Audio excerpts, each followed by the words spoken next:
Plaintiff Janine Walters says she and the defendant were adopted by the same family. But after their adopted mother died, they were both subjected to years of physical abuse.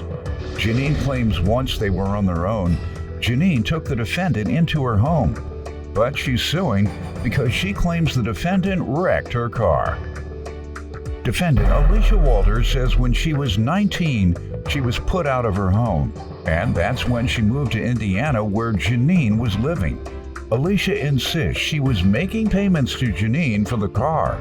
And eventually, Janine told her to just keep her money. Start with you.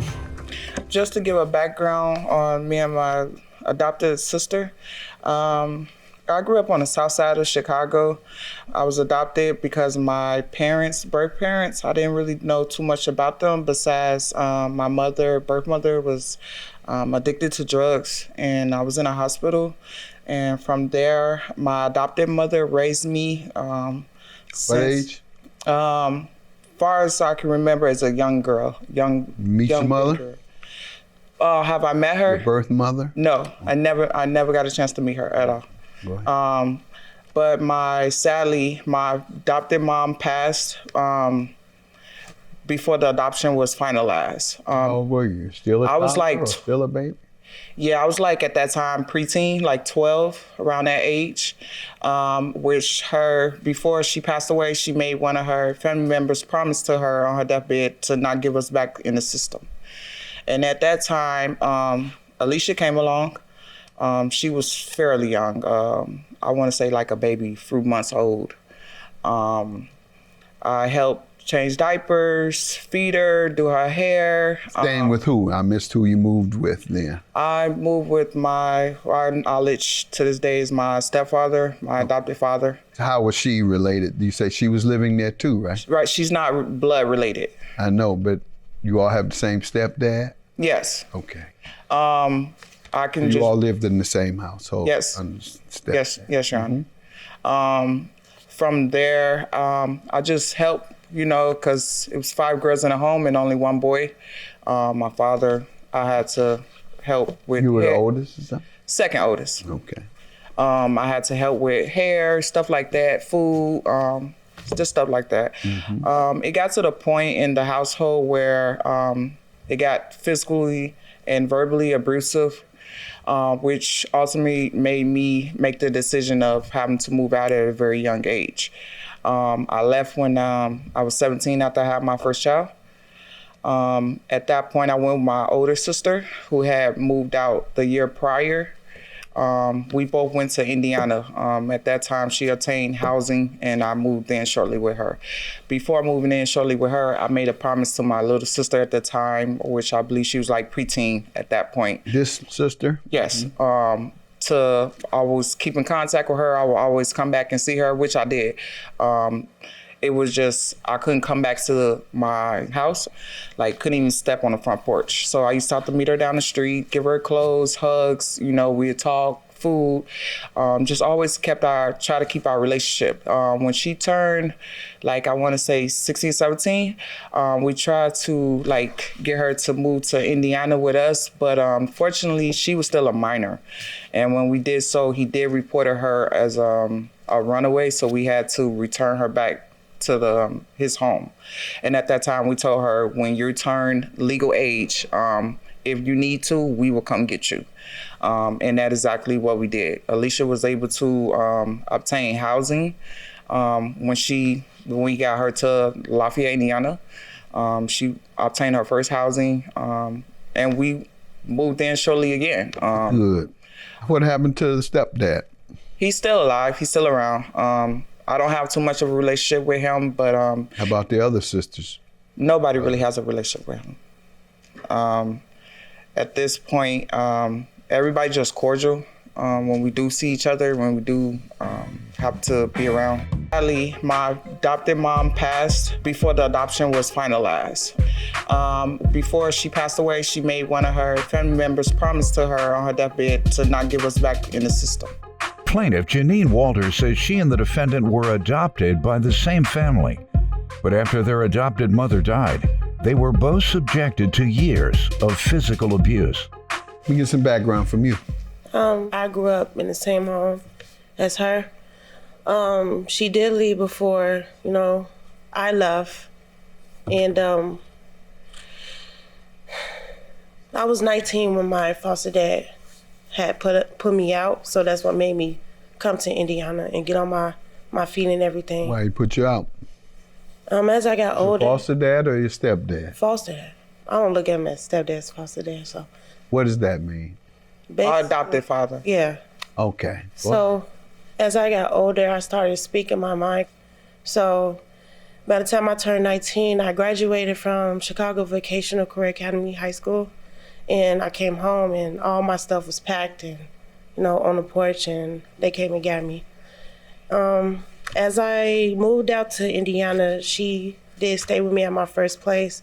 I wasn't charging her anything. We was just basically building a relationship for the years we missed out on each other. So. Did you ever stay with her? At two of her places, yes, after getting evicted at one of mine. Right. How long altogether?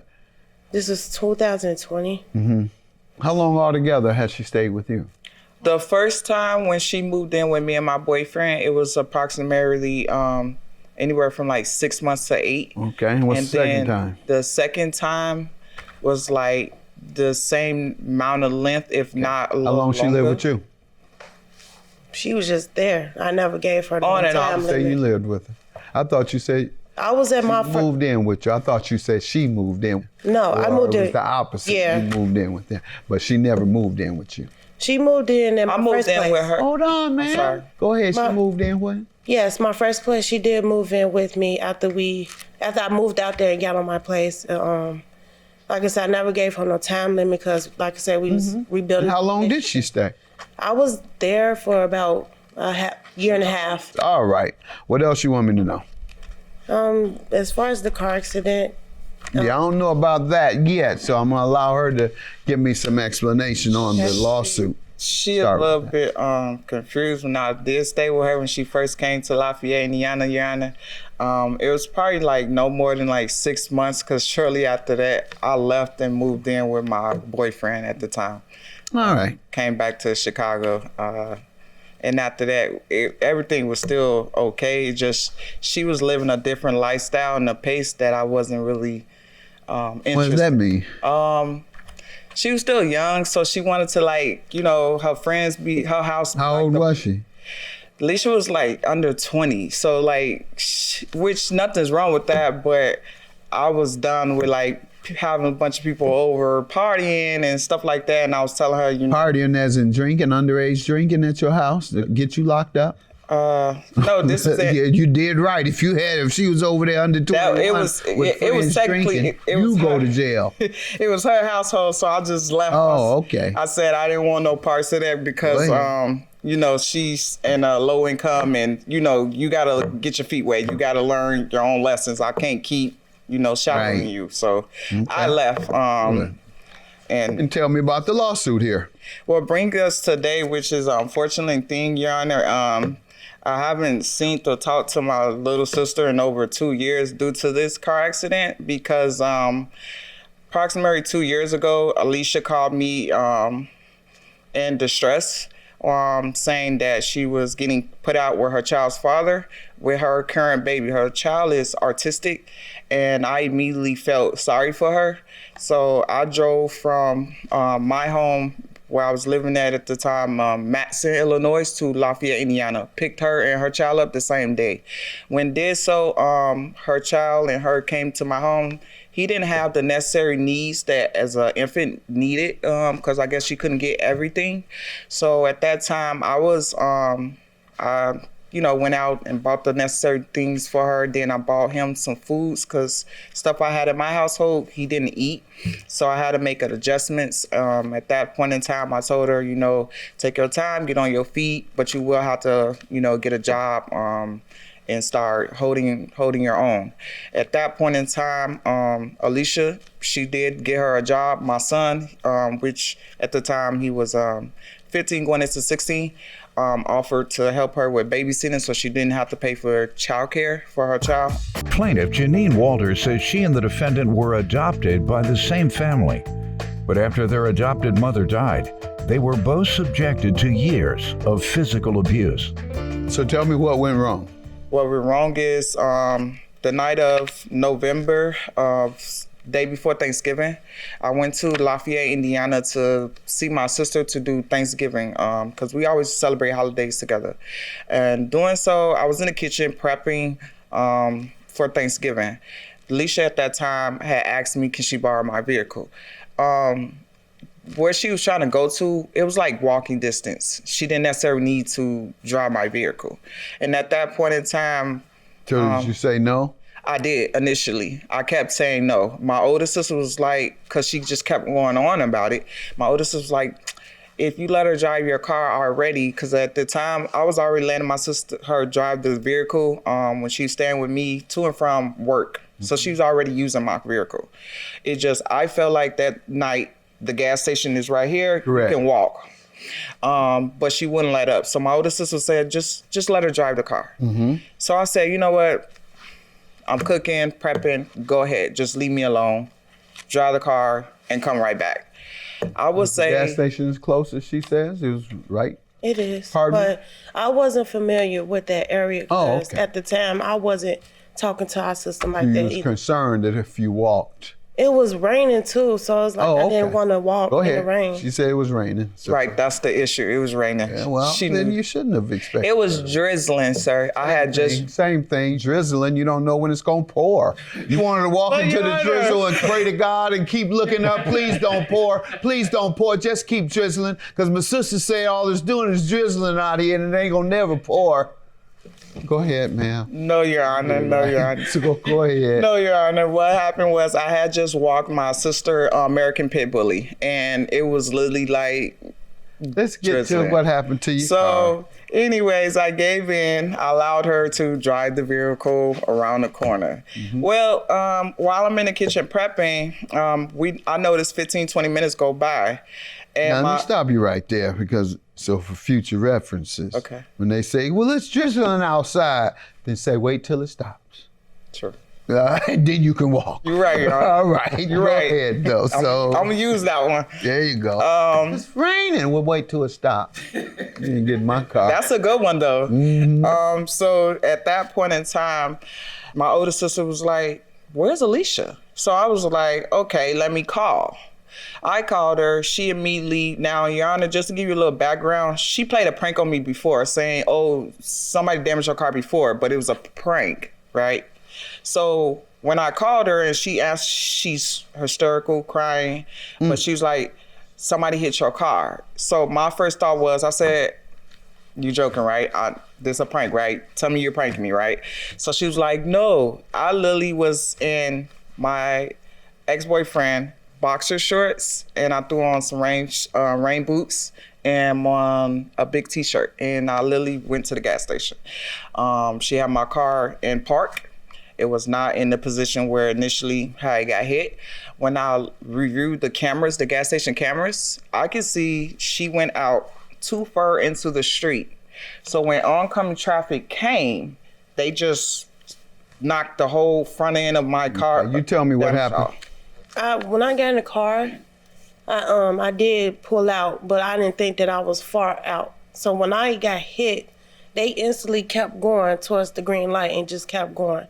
So what I did was I instantly just backed back and parked the car and called her because her whole bumper was like hanging off and I ain't want to drive all the way back to the house with her car like that. So I do admit, like, it's my fault. And Okay, let me hear the rest then. So far, she agrees it happened. We'll see what she says about the repairs, but she agrees it happened. So what else? She agreed it happened. What was the discussions? Was there any I'll get it It fixed wasn't really— discussions? yeah, but it wasn't that night because I was just too shaken. Okay, I know it wouldn't have been. I don't want to talk to you that night. You're right. We got home. When we got home, I said, so what are we finna do? Because before we left town, I had to give the guy $600, all my cash. At that point in time, she says, yes, I'm a pay you. I said, well, how? You know, she says, well, I'm gonna call into work. I'm gonna ask for these extra shifts. So I said, okay, you know, again, just trying to keep cool and figure out my next moves or how I'm gonna get around and stuff like that. So at that point in time, I noticed the first time she called in to her job, the same one she asked for the shifts and called off. So I let that slide. The second time, because this time, Your Honor, we back at home. She's already fully moved into my son's room. My son is not even at home. He's in Lafayette for the summer. Plaintiff Janine Walters says she and the defendant were adopted by the same family. But after their adopted mother died, they were both subjected to years of physical abuse. We got the car. What else does she owe you for? Right. Well, she had previously owed rent too. 2 months. She was 2 months behind. What has rent. she said since you've asked for your money? She just keep making promises saying she gonna. Okay, she doesn't dispute that she owes you that amount? Right, but she keeps All right, saying. ma'am, why haven't you paid her? She says you don't dispute the amount that you owe. Your Honor, by the time we came back to Chicago from Lafayette, I did call them the 2 times, but I was in the middle of getting my unemployment as well. And Jenny was just making it hard for me because at the end of the day, I was still giving her all my checks that I were making. The only money I had was to make sure that my son had pull-ups, wipes, and make sure he was just straight. Well, there was enough And for the 10 or 20 people that came over the party, yeah. The money I was giving her, I tell her like, yeah, I just gave you this, so that wasn't part of that. Like, where's all this other money coming from that I owe you? And so she came out with this written agreement and said that if I didn't sign it, that she was gonna put me out. So I ain't gonna lie, I signed it. And so she called herself trying Did to you snap. sign it because you owed as well? I just felt like because I was behind on trying to, pay up. Did you owe? That's the question I have, ma'am. Did you Yes. owe for the agreement that you signed? Yes. So what's the difference now? What has changed? If you I- owed and you knew you owed when you signed the agreement, then what's the difference now? Why don't you owe now? I was playing catch up, and by the time I got my unemployment, I tried to offer her, hey, this money finna hit my account. I give you the money. Oh, keep your money. I don't want nothing from you. Wish death upon me. And I'm not finna just keep sitting here arguing with you like it's not getting nowhere. So she told you you don't have to pay anymore. She was just basically telling me keep it, and I'm just What do you like, mean basically? Give me the language that she said. That was When all she said, exact. you don't have to pay me. Give me something that I can interpret as a reasonable response, meaning she told you you don't have to pay her anymore. What did she say? her exact words was, oh, Alicia, how long you just finna keep saying that you're gonna give me the money? Oh, well, just keep it. You wish death upon me. That was her exact words. I said, I'm not finna sit on this phone and argue with you, and I hung up on her. And that was it. Okay. And that's why you don't think you should pay, because she told you don't have to anymore.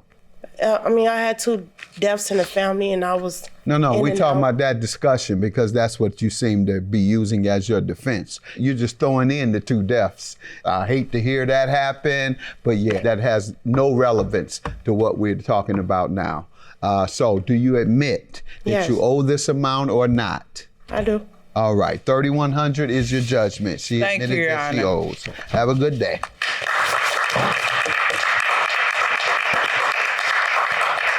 All this could have been avoided had we just, communicated and you made some type of payments. I always told you throughout this, you could have paid me 5 cents. You could have paid me a penny. That would have showed good faith. We did not have to come here and get to this point, but unfortunately, you allowed this to come between us, and it's been 2 years of just nothing from us. I hate that we here.